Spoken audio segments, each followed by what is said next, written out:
Hello po mga ka-Beba Labs! Good morning sa ating lahat. Kamusta ang umaga nyo? So, happy Sunday sa ating lahat. Kakatapos ko lang pala magdilig ng aking mga halaman. So, maaga ako nag-prepare dahil Sunday kami po ay magsisimba na naman ni Eric dahil linggo ngayon.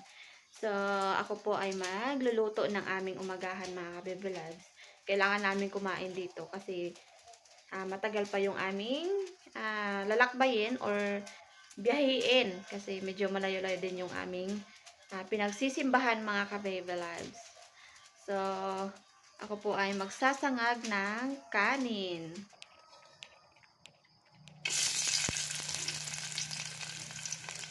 Nilalagay ako ng bawang para mabango.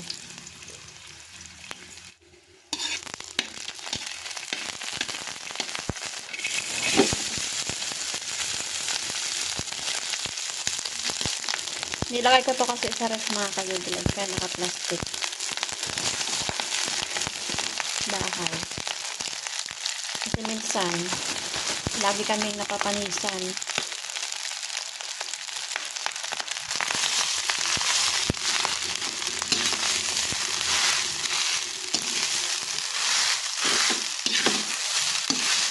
I-prepare ko na rin yung aking baon. Aming baon.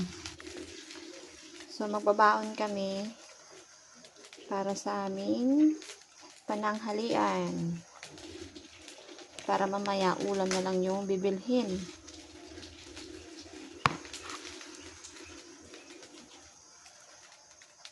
Para less sa gastos.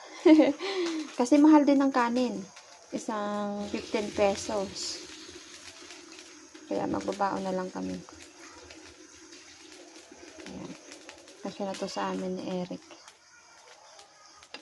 So, haluan ko pala siya nito mga ka-Baby Labs. Giniling ata to na karning baka.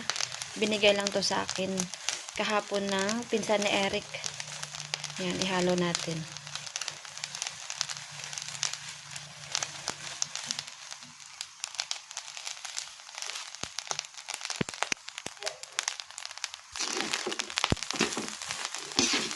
Amoy baka kasi siya mga ka-Baby Loves. Nabili nila ata yan sa 7-Eleven. Hindi ko lang alam kung anong tawag. Nakalimutan kong tanongin tapon. Kasi masarap siya.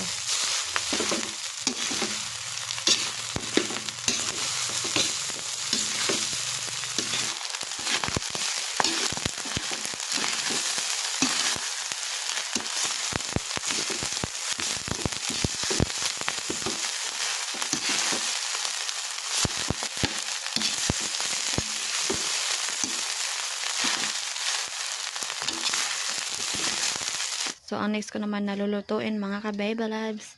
Ito, yung dinaing ko na hasa-hasa sari-sari. Ito ang masarap na daing mga ka-Baby Loves. Ulam sa umagahan. Yan o.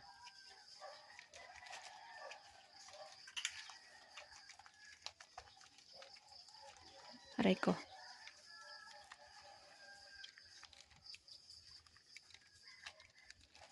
Ayan.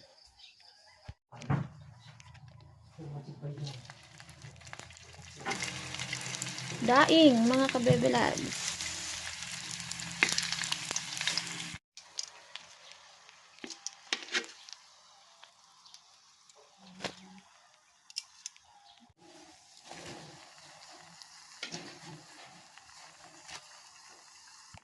So mga ka-Baby Loves, dahil di namin maubos yung kanin, yung sinangag ko, magbibigay siya sa kabila. So yung paborito naming gulay, malunggay. Sana all! Ayan. Ito yung hindi mawawala sa amin mga ka-Baby Loves. Mga ka-Baby Loves, ito na po yung kanin. Nakapagbigay na rin kami sa kabila dahil madami. And then yung tuyo. Sausawan suka. At yung malunggay. So, kulang na lang ang kape. Hindi naman kami kumakape mga ka-Baby Loves eh. Mga ka-Baby Loves, so pray na. Lord, thank you sa lahat ng pagkain, sa pag-ingat ng Diyos na yun. Amen. Amen. Kain tayo ay magkakamay lang. Ay, kamay. Sarap.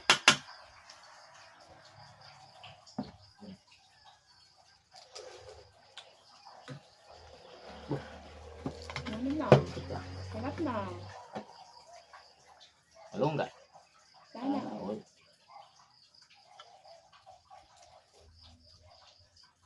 Bah, ini kah?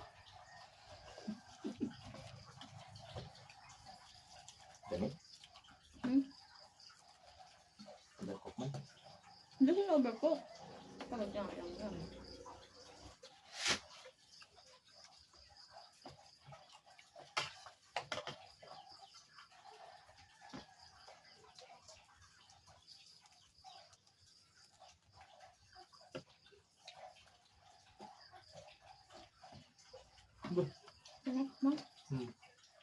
Mga ka-Baby Labs, bali aalis na po kami. So kasama namin sila kananay at si Ate Jean at si Kuya Ambit. So doon si nanay sasakay sa motor ni Kuya Ambit. Tara. Na sila kananay.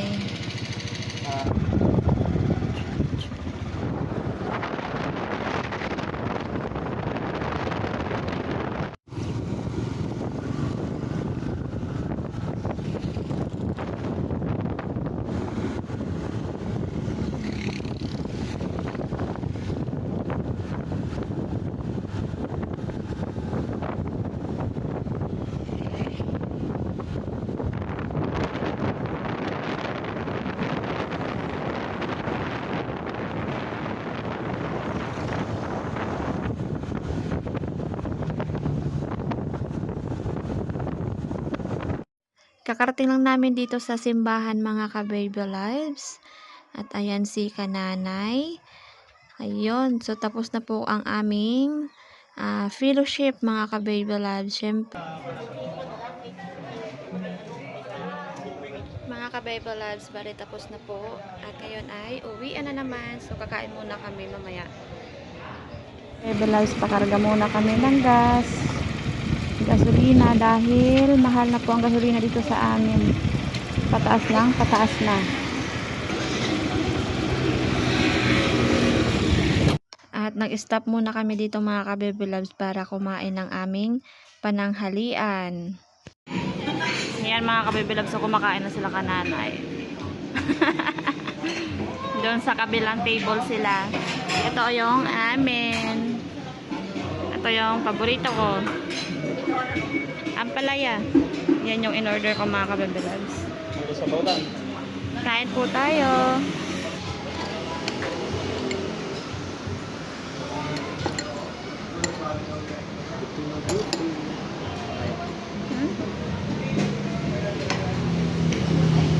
Ka-Baby Loves, nandito ulit kami ngayon sa amin. Ayan si Kikay. Hi Kikay. Hi ikaw be. Thank you. Nasta tayo. Kano bang kunin mo dyan? Pasalubong ko sa'yo. Ano? Kayo tatet. Anong gustong... hulaan mo nga kung anong pasalubong ko. Tas, hindi ko alam mo ano sa lubong mo. Dapat, hindi mo alam. Ako. Ang makahula, bigyan ko. Dali, hula ikaw. Hulaan mo. Taruan. Ay, hindi. Ano? Pagkain yun. Kain. Ano? Saglit. Tet. Ano aking pasalubong? Ha? Ha? Apple? Hindi. Apple. Hindi. Ticket ko. Sige, pikit.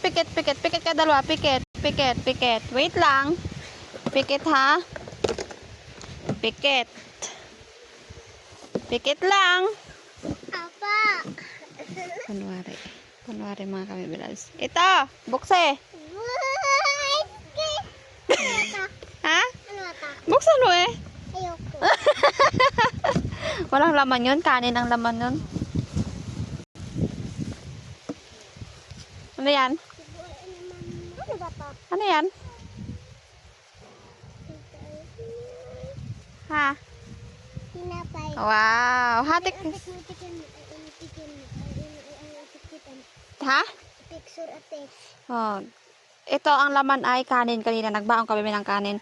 Bigyan mo si Nana ha. Opo. Wala. Wala pa sila na dyan. Saan si Nanahay? Sa parawanan. Ah, Hindi, doon may ano. Ha? Ligo, Ah. ligon. Tara. Saan? Doon na sa bahay. Makain ng tinapay.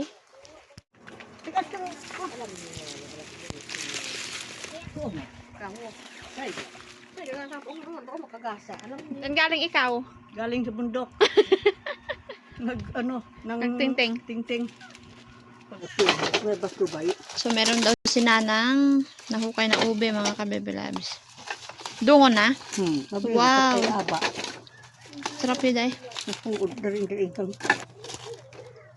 Hindi kang mga pundar. Anda. Pundar ragdag. Ay, oo. Mag-sab-sab di mga pag kabebe tuwa. labs. Ay gusto. Hello mga kabebe labs. Hello po. Nandito ulit si Kikay. Sa tangkalan po. Kumakain ng ano? Nagkain ka ng tinapay? Mga ka-baby labs, so ako ngayon ay mag-ano ulit ng walis ni Nana, magalinis. Ako din po. Linisan ko ulit. Dahil kanina ay nagpaningting pala siya.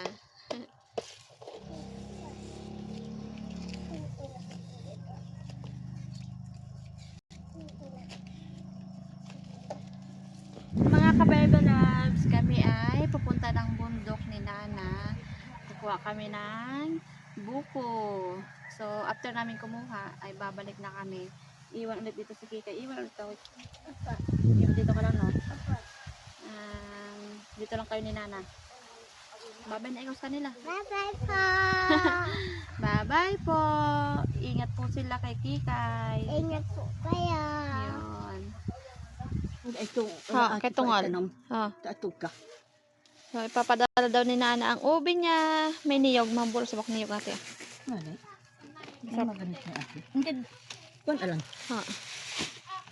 Marilo pa ugma. Kasi si Nana po ay magkakopras ng niyog niya sa pagtapos. Yun. So, kasama namin si Nana. Bye-bye!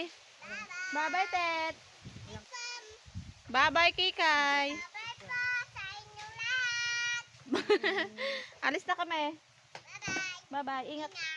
Salamat. Salamat sa pagpunta. Nandito na pala kami ngayon sa bundok, mga ka-Bible Labs, at meron na rin nakuhang buko. So, itong buko pala ay pinaakyat ni Nana kasi si Nana po ay nagpapaakyat din po ng niyog kaya pinasabay niya na lang akyat ng buko. So, kasama din pala namin dito yung aking ate at yung aking pamangkin. Bali, sumunod sila papunta dito. At saka, itong bahay na to mga ka-Bible Labs ay bahay ng taga-akyat. So, medyo malapit lang din ito. Mga ka-Bible Labs. Tapos na. Punta na kami sa baba. Muna at bayad mo ate. Babalik na kami sa aming bahay. Uwi na. See you na tayo mamaya doon. Mga Bible Labs, nandito na po kami ngayon sa bahay. Nakarating lang. At yung saging po namin ay nabali po siya mga ka-baby lab sa sobrang bigat niya. Meron po kasing bunga. Ito oh. Ito po ang bunga niya.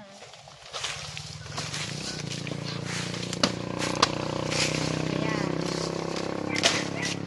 So, kagabi po ito na nabali. Sa sobrang bigat siguro, hindi kinaya. So, tatanggalin ko na lang, kukunin ko para ipahinog.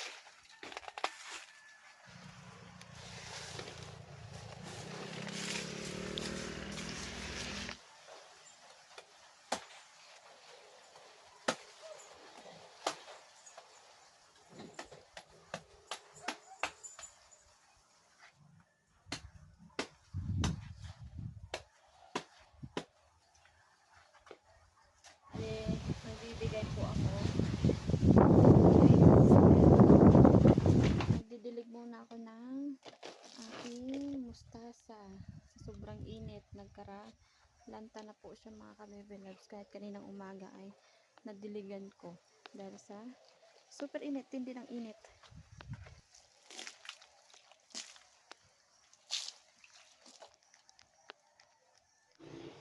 Yun, so ihatid na ni Eric ang saging papunta kay Ate Mary. Baka dyan si Angel, sabihin mo punta dito. Kunin niya yung saging.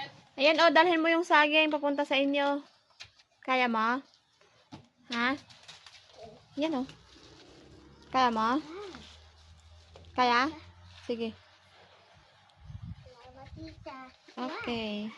Okay po mga ka-Bible Lives. So, hanggang dito na lang po ulit ang ating kwentuhan ngayong araw. So, ingat-ingat po kayo at God bless po sa ating lahat mga ka-Bible Lives. Bye! Salamat po ulit sa inyong walang sawang pagsuporta.